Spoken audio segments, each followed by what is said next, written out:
চলতে ফিরতে মাত্র একটা শব্দের আমল আপনারা করবেন, আল্লাহ পাক আপনার সম্পদের কোনো অভাব রাখবে না। আল্লাহ পাক আপনাকে বিপদের মধ্যে রাখবে না, বালা মুসিবতের মধ্যে রাখবে না। অনেকেই বিপদ আপদ বালা মুসিবত অসুস্থতার মধ্যে পড়ে যান, বিভিন্ন টেনশন দুশ্চিন্তা ডিপ্রেশনের মধ্যে পড়ে যান। আমি আপনাদেরকে বলছি এই একটা শব্দের আমল আপনি করতে থাকেন, উঠতে বসতে চলতে ফিরতে যখন আপনার সুযোগ হয় আপনি তখন এই শব্দের আমলটা করতে থাকেন। আমি নিজের পরীক্ষিত আমল থেকে আপনাকে বলছি, আল্লাহ পাক আপনার অভাব রাখবে না, দুশ্চিন্তায় রাখবে না, টেনশনে রাখবেন না, বিপদে রাখবেন না। আল্লাহ পাক আপনাকে এতটা উত্তম জীবন ব্যবস্থা দান করবে যেটা দেখে আপনি সন্তুষ্ট হয়ে যাবেন। অনেকে আছেন লেখাপড়া শেষ করেছেন, চাকরি পান না, চাকরির জন্য আপনারা ধন্য হয়ে খুঁজতেছেন, একটা চাকরি পাইলে আপনার জীবনটা সুখময় হবে। আমি বলছি আপনি এই আমলটা করেন।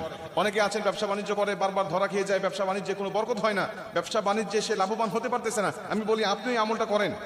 যে যে পজিশনের মধ্যে অসুখে আছেন, যে যে পজিশনের মধ্যে দুঃখে আছেন, ওই পজিশন থেকে আমলটা আপনি করতে থাকেন। এই নিয়তটা করে আল্লাহ পাকের কাছে আল্লাহ পাক অবশ্যই আপনাকে এমন কিছু দিবেন যেটা দেখে আপনি সন্তুষ্ট হয়ে যাবেন, রবের প্রতি শুকরিয়া আপনার বেড়ে যাবে, রবের কদমে সেজদা দিতে আপনার মন চাইবে।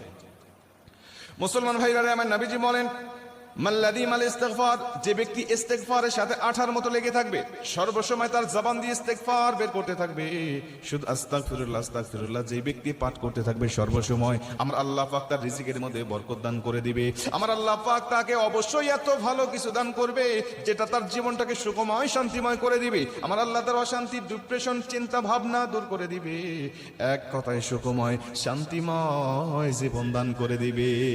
সুখময় শান্তিময় আল্লাহ পাক আপনাকে জীবন দান করে দিবে যদি আপনি ইস্তিগফারের আমল করতে পারেন। সর্বসময় আস্তাগফিরুল্লাহ আস্তাগফিরুল্লাহ আস্তাগফিরুল্লাহ আস্তাগফিরুল্লাহ রাব্বি মিন কুল্লি যামবি ওয়া আতুবু ইলাইহি লা হাওলা ওয়া লা কুওয়াতা ইল্লা বিল্লাহিল আলিয়্যিল আযীম। পুরাটা যদি আপনি নাও পড়তে পারেন, শুধু আস্তাগফিরুল্লাহ পড়তে পারলেও আপনার অনেক ফজিলত হবে।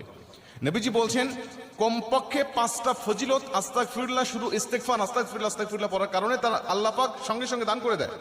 এক নম্বরে তাকে আল্লাহ পাক রিজিকের অভাব দূর করে দেয়। 2 নম্বরে আল্লাহ পাক তাকে মুস্তাজাবুদ দাওয়া বানিয়ে দেয়।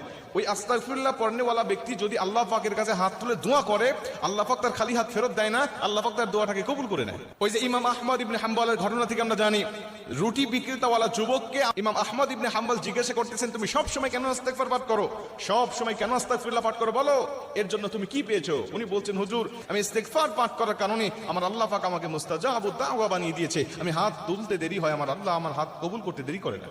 সকালবেলায় আমার বাসার সামনে ভিড় জমে যায়, সকালে আমার কাছ থেকে দোয়া নেওয়ার জন্য সবাই আমার কাছে আসে, বলতে থাকে একটু দোয়া করো আমার জন্য, আমার ওই অমুক বিষয়ের জন্য একটু দোয়া করো। আমি তাদের জন্য দোয়া করি আর আমার আল্লাহ পাক আমার দোয়াটাকে কবুল করে নেয়।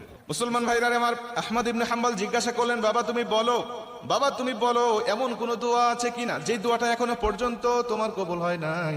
আহমদ ইবনে হাম্বলের কথায় যুবকটি ডাক দিয়া বলে, হুজুর আমি একটা দোয়া করেছি,